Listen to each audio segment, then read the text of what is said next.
Hi friends, ലാൽസീസ് വേൾഡിലേക്ക് എല്ലാവർക്കും സ്വാഗതം. വീട്ടുവളപ്പിൽ എളുപ്പത്തിൽ വളർത്താൻ പറ്റുന്ന ഒന്നാണ് അച്ചിങ്ങാപ്പയർ. പോഷക ഗുണങ്ങൾ നിറഞ്ഞ ഒരു പച്ചക്കറിയാണ്.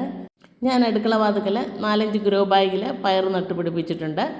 നമ്മുടെ അടുക്കളയിലെ വേസ്റ്റും മറ്റ് കഞ്ഞിവെള്ളവും ഒക്കെ ഒഴിച്ചാൽ മതി, ധാരാളം പയർ നമുക്ക് ലഭിക്കുന്നതാണ്. പ്രോട്ടീൻ, നാരുകൾ, ഇരുമ്പ്, വൈറ്റമിൻ എ, വൈറ്റമിൻ സി എന്നിവ ധാരാളമായി ഇതിലടങ്ങിയിട്ടുണ്ട്. അച്ചിങ്ങാപ്പയർ കഴിക്കുന്നത് ദഹനം മെച്ചപ്പെടുത്തുന്നതിനും മലബന്ധം കുറയ്ക്കാനും സഹായിക്കുന്നു. രക്തക്കുറവ് തടയുന്നതിനും ശരീരത്തിൻ്റെ പ്രതിരോധശേഷി വർദ്ധിപ്പിക്കുന്നതിനും ഇത് നല്ലതാണ്. കലോറി കുറവായതിനാൽ ശരീരഭാരം നിയന്ത്രിക്കാൻ ആഗ്രഹിക്കുന്നവർക്കും ഇതൊരു മികച്ച ഭക്ഷണമാണ്. വീട്ടിൽ ചെറിയൊരു സ്ഥലം ഉണ്ടെങ്കിൽ പോലും അച്ചിങ്ങാപ്പയർ നമുക്ക് കൃഷി ചെയ്യാവുന്നതാണ്. നല്ല വിളവും ആരോഗ്യകരമായ ഭക്ഷണവും ഒരുപോലെ ലഭിക്കുന്നതിന് ഒരു മികച്ച പച്ചക്കറിയാണിത്. നാരുകൾ ധാരാളം ഇതിലടങ്ങിയിട്ടുണ്ട്. അതുപോലെ തന്നെ കാൽസ്യം, മഗ്നീഷ്യം തുടങ്ങിയ ധാതുക്കൾ അസ്ഥികളെ ശക്തമാക്കാൻ സഹായിക്കുന്നു. ഇതുകൊണ്ട് തോരൻ, മെഴുക്കുവരട്ടിയൊക്കെ ഉണ്ടാക്കാം. സാമ്പാറിൻ്റെ കൂടെ അവിയലിൻ്റെ കൂടെ ചേർക്കാം. ഫ്രൈഡ് റൈസും ബിരിയാണി ഉണ്ടാക്കുമ്പോൾ ഇടാം.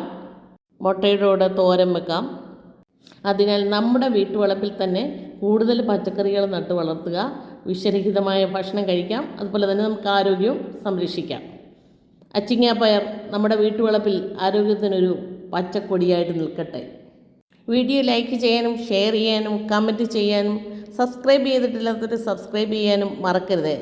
വീണ്ടും ഒരു വീഡിയോയുമായി വേഗം വരാം. Thank you.